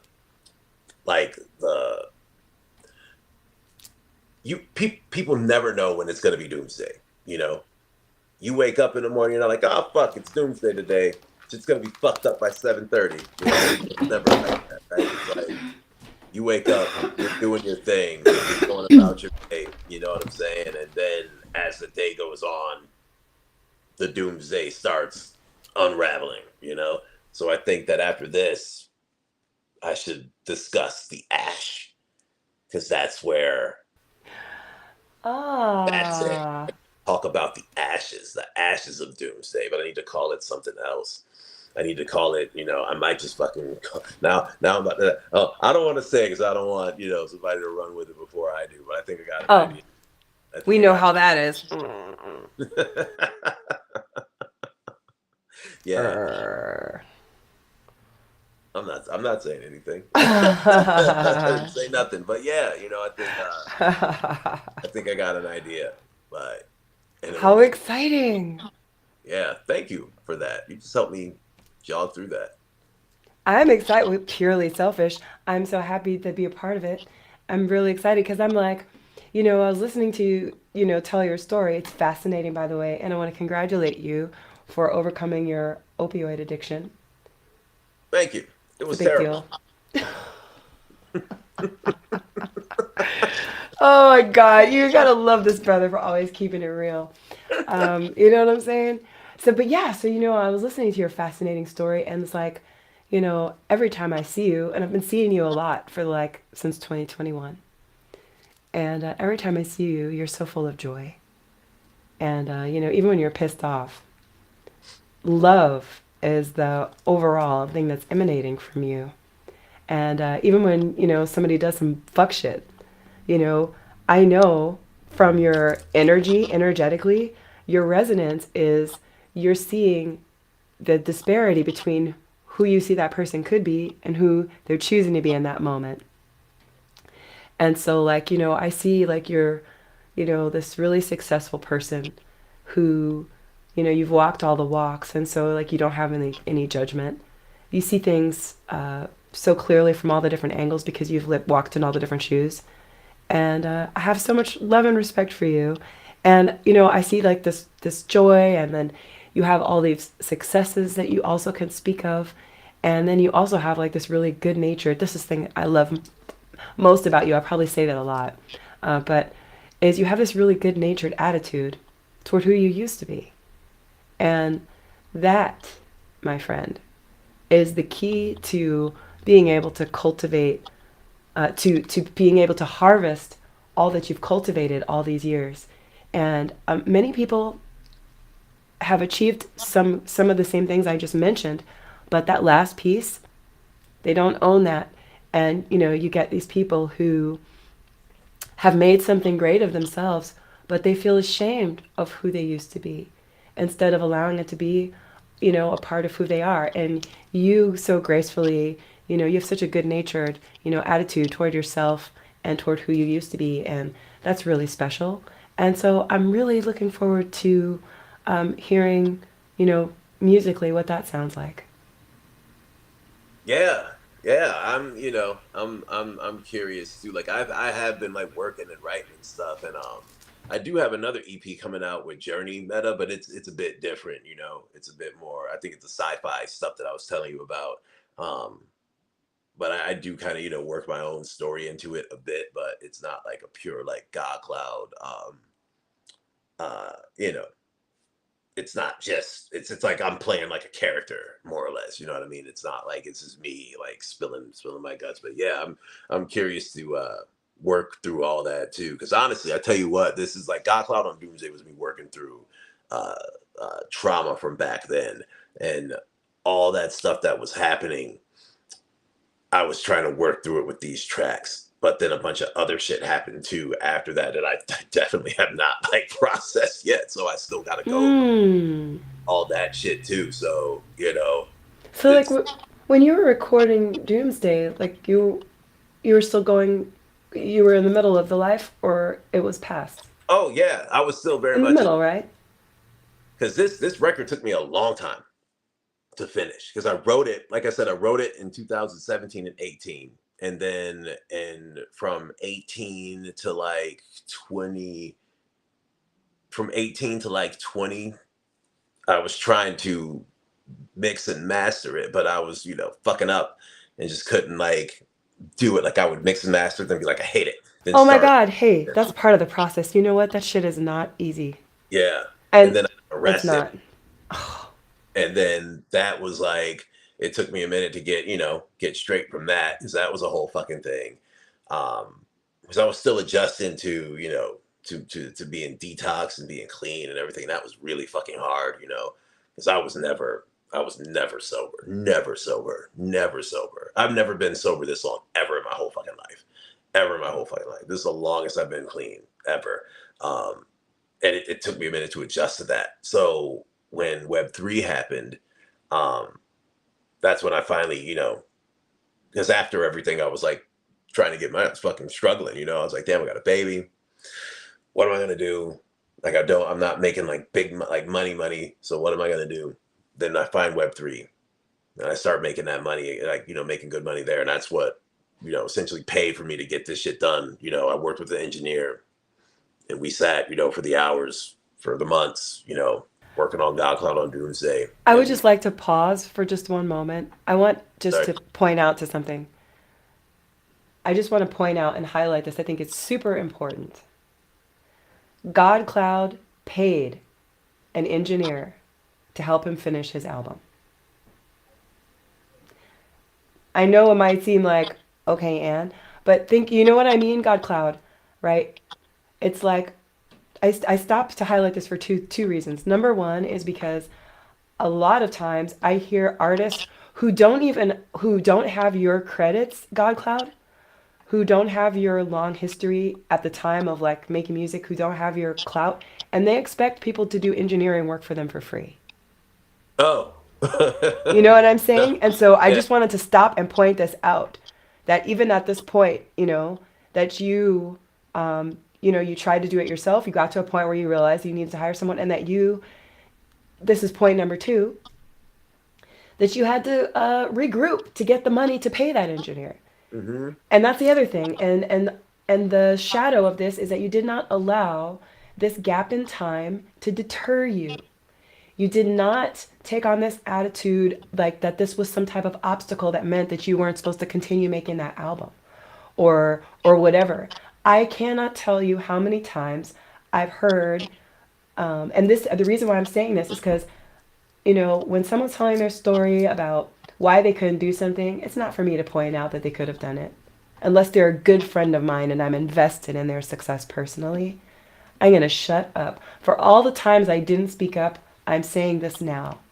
I have heard probably over 100 times a story where a musician or a singer or someone got to a point in their album where they hit a wall. Either a technical wall where like they realized they couldn't get it to sound good enough or whatever, and they just let it stop them. They let it stop them. And so I just want to point out that, look, you know, you're going to have to pay someone to help you finish your album sometimes. And sometimes you might have to stop your whole album process to get the money together to pay that person that your album deserves to bring it to a successful finish.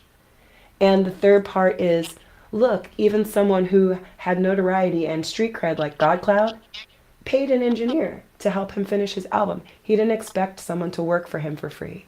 I just had to put some mustard on that because I Very. think it holds people back sometimes. Feeling entitled sometimes can hold us back. Yeah, absolutely, you know. And what really did it was, you know, like I would pay for the studio time, you know, but again, like I said, I was in the life, so it wouldn't it was so stupid. Like I would pay money to be in the studio, but then I'd just be like, you know, having people come by like all the fucking time. And I'm like, fuck, like no wonder why I'm not getting anything But that fucking was done. part, you know what, though, that was part of the culture of the time. Things are different now, but it was like that. I can't tell you how many times I went to the session. I would be like, as a songwriter, and it would be like an expensive studio too, and I would be so excited, and I would get there, and there would be like 20 people from the all just motherfuckers just in there, Yeah. just to Yeah. be there, and I was like trying to write my bars and Yeah. and then there's like champagne and people doing stuff. It was all, but it was part of the culture of that time. It was part of why you got the studio, huh? Yeah, I mean, you know, and I would have like a bunch of people in it, but it would just be like, yo, I'm up in the studio, and it's like, yo, where you at? Like, oh yeah, I'm up here, just come through, come through. And you know, then I'm like, I'm anticipating them coming by, and I'm like, fuck, like, okay, like, you know what, like, let me just go to the bathroom real quick, and like, oh, let me just do it, let me make sure everything's straight, you know, da da da. I'm like, all right, cool, okay. But now, when I sat down with Ian, engineer up at Wicked Squid here in Rochester, named Ian Fate. And I'm like, dude, you got the coolest fucking name. Like, dude, if he was like he could be like a rapper or a wrestler or something. Like, yo, have his finishing move be like the fucking like the twist of fate or some shit, yo. But yeah, Ian's my guy. me and him, and he was legit with me. Like sometimes he'd be like, "Listen, dude, like I get like like artistic expression and shit." He's like, "But I don't think this whatever like this don't make no sense, bro. Like what are you trying to do here?" And I'm like, "Well, I'm thinking this." He's like, "Man, I can't." He's like, "I can't co-sign that," which What do you mean, like a filter or a sound effect or some shit? What? yeah, like I would try to do too much He's like, sometimes. bro, take this echo off your voice, bro. Yeah, or like I'm like, nah, bro, I'm gonna scream this whole part. He was like, dude, just fucking rap it. Like, just why? Like it's like at the end of this one song, I was like, he's like, bro, you've got like 5 vocal layers going on. Like, what's up? It's like I'll let you leave with 3. Pick the 3 you Oh like. God, that's so stingy. I don't think I could work with Ian.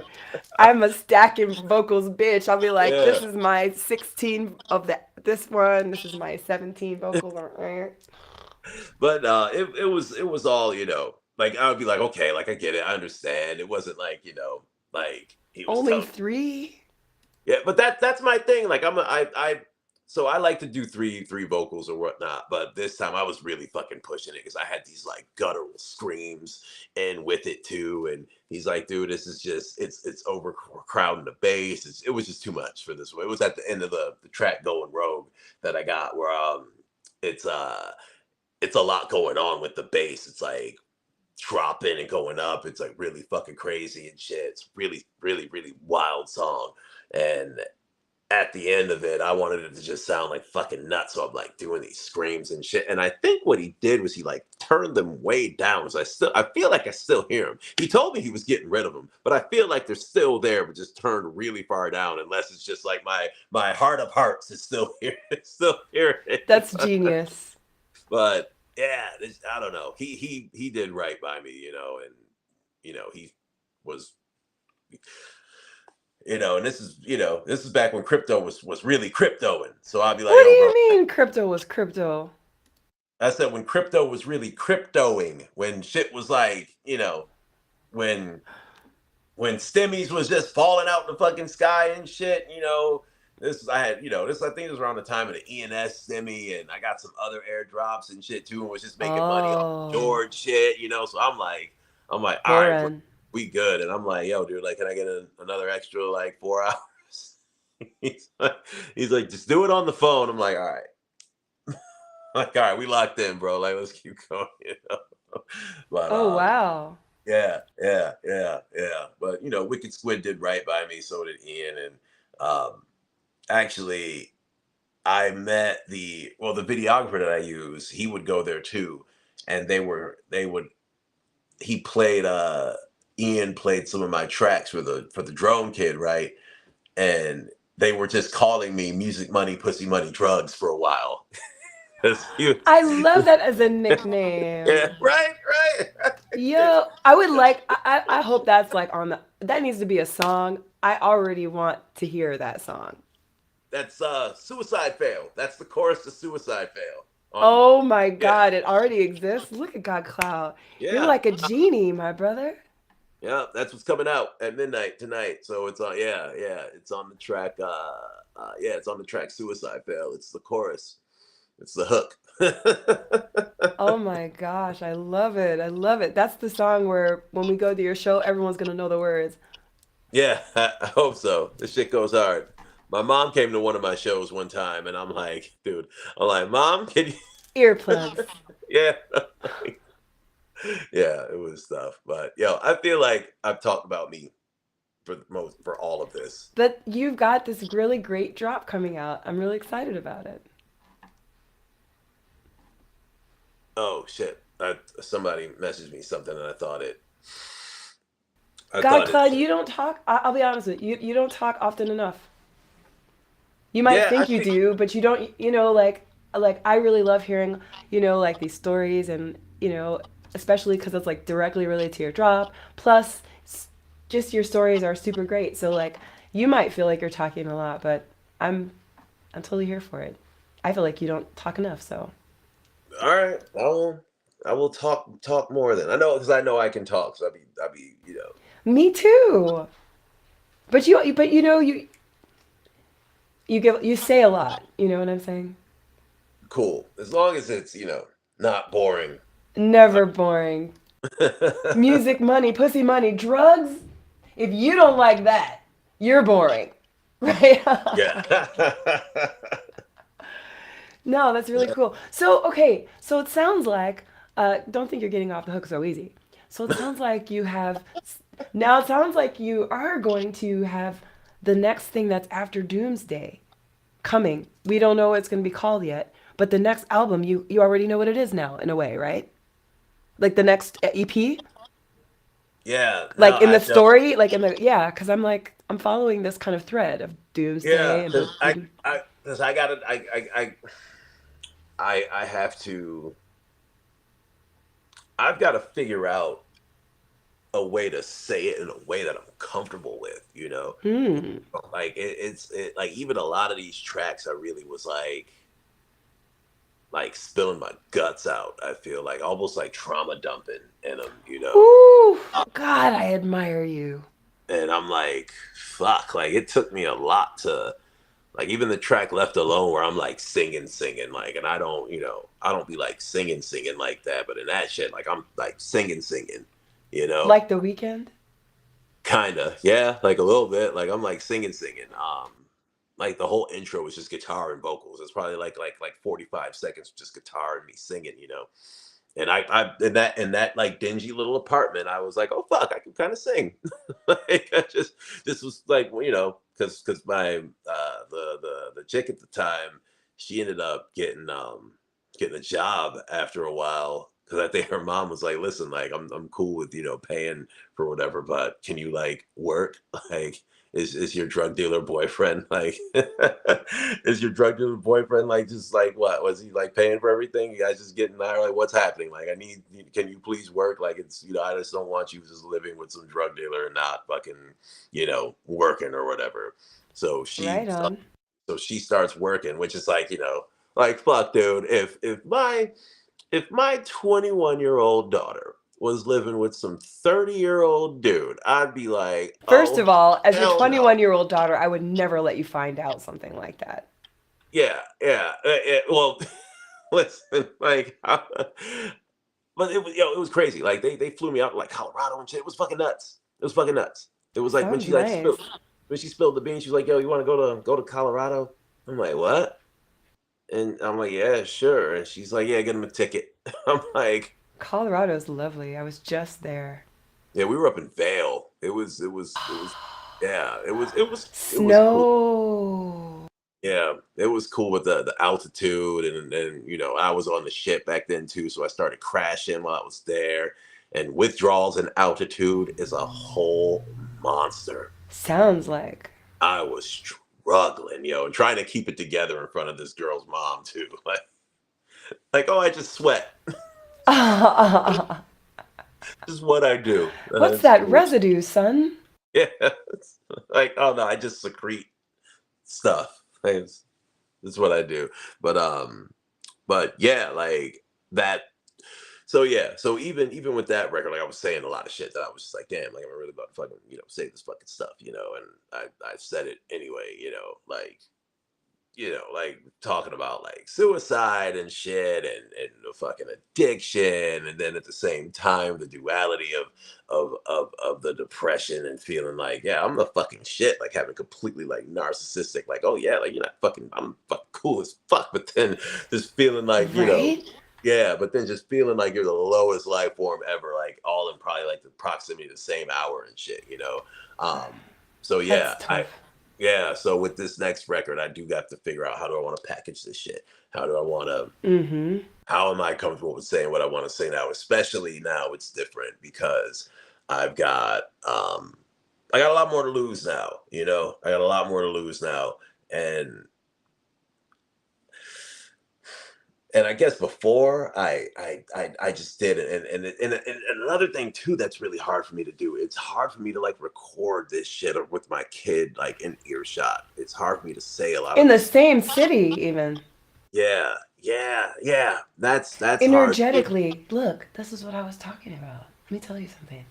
This is exactly what I was talking about. I bet you can't record in your house anymore if you want to tell those stories because the energy in your home is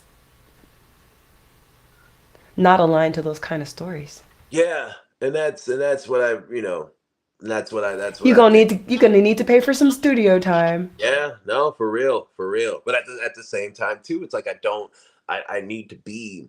I don't. This might sound weird, but I don't really like recording in the studio because I don't feel like I can get it out. Like when I feel like I'm paying for it, it don't feel like I'm getting it out.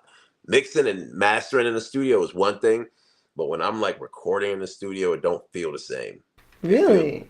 Yeah, it don't feel the same for me. That's so interesting because when I'm in the studio, it's like an extra layer of like fucking getting this shit, bitch. Yeah, not with me. Like I like to feel like like like I guess an example. You don't really watch like anime, do you? You watch Dragon Ball? You know anything about Dragon Ball Z? Nay, sir, but I do No. know of that which you speak. Okay. Okay. So peep it, right? So in Dragon Ball Z, when shit's like going down, when they like can't beat the villain, right? The one of the guardian of Earth, who's like one of the gods, right, will let them go into this place called the hyperbolic time chamber. They call it the room of spirit and time. And when they go in there, it's just like a big void. It's just like all like clouds. You can't. It's just as far as you can see. It's just like whatever.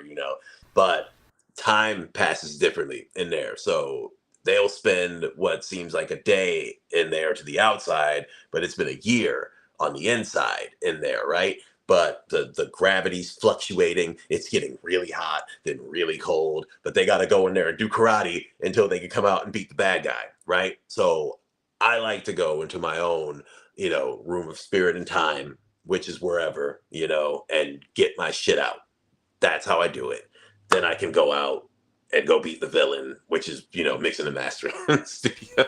Yes, I got it. Yeah, Fuck. yeah, That's so yeah. cool. And it's like I need to, it's like, But yeah, but yeah. but but but but but the thing is, what about the resonance and like, what you said about the space, like, you know, where could you get it out? Where could you?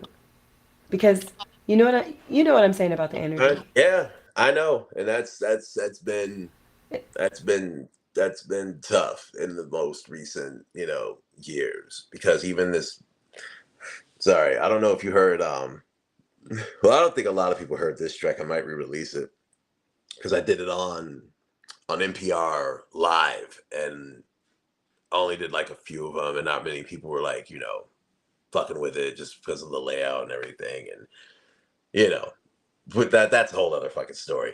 But that track went fucking hard. It was called Wanton, right? Um, and it was tapping back into that old life a little bit, like on the like it was like really like a hypersexual track, you know what I mean? Like, and my big thing is that like the opening line, if you're rapping the opening line, it's gotta be some killer shit. Like it's gotta be you know, like I imagine it being akin to when somebody's doing a drive-by and they hit that corner and you hear those tires screech. That's what every opening line's got to be like. Yeah, Like, yeah, yeah. yeah. So in that track, I say, I've never been the man that you love, but I'll always be the wrong one that you love to fuck. That's how I open up that shit. So me trying to record this, I'm like, fuck. when, when are they going on a girls trip or something? You know what I mean? Like, That's what I'm saying. You're gonna have to, hey, here, what about this? What about you get an RV? oh, there you go. There you go. There you go. Mm-hmm. That could be something, yeah. Oh, I could rent a fucking U-Haul for like $20 and just go in the back of that shit and fucking start going off. So I'm trying, like, But hold if you no no no no no no no no, I think you're missing my point. If you get an RV, this ain't gonna be your last album, GodCloud. You can get because like you're in a house there. You're in a house there. You have space. Make that your new studio because you're gonna need to have a place that's yours, and then like whenever you feel like it, you can sell it to another musician, and it'll be full of your vibes. Somebody would love to have that. RVs are very inexpensive, especially just a trailer. It's not attached to anything. Somebody might even just pay you to take it away, and it'll be in Oh, perfect condition. shit. You mean like, oh, okay. I see what you're saying. Okay. Because I've seen beautifully done recording studios that was just a trailer. Yeah. And then you could take it on the road with you if you want. You could let someone borrow it, rent it out if you felt like it. You could trust someone. But, just think of how little it would take to make it sound good in there. Yeah, no, that's something that, yeah, I never thought Cause about you that. got your all your shit is mobile. You can just bring your shit with you in there. Yeah, right. Because all I really need is my interface on the mic to, like for the most part, the beats are already like done, I guess. But There's I even don't, room for you to put your art in there for vibes. yeah, yeah, definitely. RV sounds good. I'm gonna look into that. Yeah, I mean, I've seen them so cheap, and like sometimes you see people just giving them away, going, "Hey, please come take this RV. We don't use it anymore, or we bought a new one, or whatever like that." And I mean, I don't know. I just think that might be a solution. Yeah, because I tell you, like like saying some shit, and then hearing like, what did you say? Like, what did you mean by that? Like, that's always like, like, Oh yeah, then you're editing yourself. yeah, that's something. Yeah, that's a whole thing. Or you'd be like whispering the pussy, money, drugs, pussy, pussy, pussy. Yeah, and it's funny because like my kid's mom, she was with me when when that was like done, I think, because we got together like immediately after the other thing happened. It wasn't really like much of a gap, but even still, like I don't think she would like really pay attention to a lot of the songs, and sometimes we're in the car Luckily, and shit, and then she'd be like, wait, what are you talking about? Like, nothing, dear. I'm like, we'll skip that one. Like, just skip it. Just put on some put on some Trippy Red real quick. Exciting times. Well, I'm excited for you. And so just curious. So like, I noticed on your page here you got some sample packs. Are any of the sounds from Doomsday in any of these packs, by the way? Oh, I don't think so. Okay, I No, just no. curious because I know that you said sometimes people listen to your music and then they go, "Oh, can I get those drums? Can I get meow meow meow?" No. Yeah. Damn. Let me think. No, I don't. Yeah, because Complete GodCloud sample, rock kit, boom bap, nine cloud. I'm sorry, cloud nine or auto heart pack. yeah, I don't think any Okay. of those are. 'Cause I think I made those packs a bit after I produce the tracks for GodCloud on Doomsday, and generally too, if I'm making like a record, I kind of keep like I don't want that on the packs. You know what I mean? Like the finger drumming beats are a lot of the stuff in the finger drumming beats is in those sample packs. Yeah, but as far as the record goes and sample wise, I think maybe some of the drums are in Doomsday, but like loops and melodies and all that shit, that's I'm that's getting re- I'm getting ready to make some music with Stilo, and so I just think it would be cool if we used some of your sample packs if we can. yeah, of course, yeah, grab some. I think Yeah, I'm just like I don't know like how who knows how it's gonna turn out, but I have this fantasy of performing with my friends. I want to perform with. Can you imagine you, me, Stilo, and Out of Body on the stage together? And Geek yeah, Myth, and maybe Geek Myth too. yeah, get the packs. I think the Cloud 9 one is free right now. Oh, But wait, and listen, you're getting a better deal getting the complete one because there's all the loops and shit in there, and the Cloud 9 pack, the Auto Harp pack, and the other drum packs, and also too, you know the metal band Gojira, right? Gojira? Yeah, Yes. yeah. So there's a kit from their studio in the complete pack also. My buddy used to be the studio manager, or my buddy Robin Hood. I don't know if you ever seen him come through the spaces, me and Paul's space Yes, sometimes. I have. Yeah, that's my listen. I wouldn't be making electronic music if it wasn't for him. He's the one who got me using Reason and Logic and got me using Max and shit. So yeah, Ah. he was managing Gojira Studio for a while, and back in like 2021, we were about to put out the first ever NFT sample pack, and we had it already. It was that drum kit with some other stuff, and we're like, yeah, let's go. But